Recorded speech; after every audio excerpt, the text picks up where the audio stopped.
Hindi kami sinuhulan, binayaran para pumunta rito. Mahal namin si Senator Bong Revilla. Talagang pag-ibig, pagmamahal, support ang ibibigay namin sa kanya. Tunay na tao siya, mapagmahal. Kaya po kami, binabalik namin ang pagmamahal sa kanya. Sobrang bait niya sa amin ng mga taga-Cavite.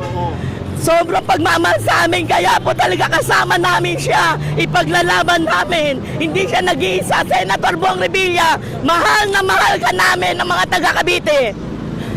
Bakit po kayo napapaiyak? Ano po yung malaking naitulong sa inyo ni Senator Bong Revilla na siyempre naging emosyonal po kayo ngayon? Kasi po, si Bong Revilla napakabait, matulungin sa Cavite. Wala po kaming masasabi. Talaga sobrang full support po sa mga taga-Cavite. Mapagmahal, ipinakita niya talaga. Nagtatrabaho sila ng tunay. Naglalakad sila kahit po bumabagyo.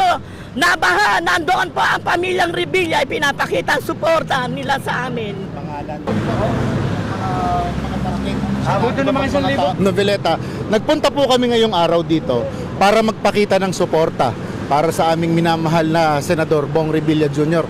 Naniniwala po kami, no, na wala pong kinalaman at hindi sangkot si Senator Bong Revilla doon sa mga akusasyon na ibinabato sa kanya ngayon.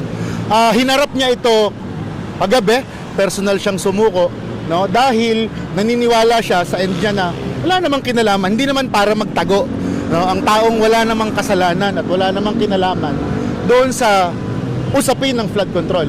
Napakadami, no, mula nung una pa man na pumutok yung flood control scam last year, wala pa namang napapanagot.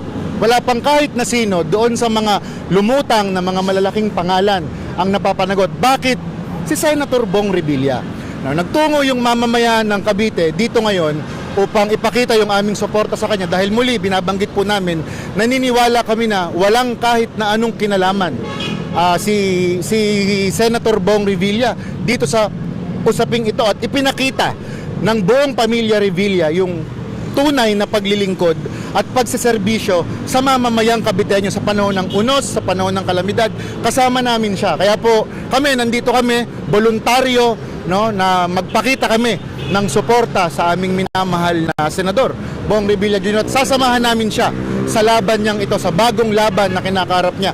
Nung unang laban niya nito, nung unang kaso, no, napatunayan na acquitted siya at wala siyang kasalanan. Ngayon, mangyayari siya ulit at papatunayan, no, na wala siyang kasalanan dito sa mga ibinibintang sa kanya, no. Ang tingin namin dito ay mga gawa-gawang kaso na lamang.